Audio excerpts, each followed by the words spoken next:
Tapos yung tatay ko darating, may papahanap sa akin. Alex, hanapin mo ang tsinelas ko. Pag hindi mo nakita, makikita mo. Hanggang ngayon, hindi ko pa nakikita. Kaya minsan na parang ayoko na umuwi sa bahay nun eh. Bala ko na maglayas.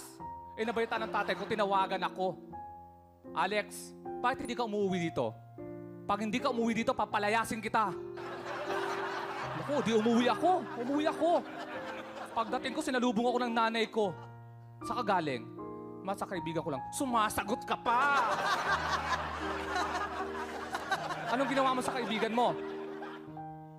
Anong ginawa mo? Hindi ka makasagot, nagda-drugs ka!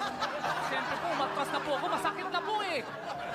Sabi ng nanay ko, halika dito, kakausapin pa kita, hindi pa ako tapos! Halika dito! Siyempre, masunurin ako, lumapit ako, lalapit ka, lalabang ka, ha? Ang saya ng ano ko, tawa kayo ng tawa dahil ako nasasaktan.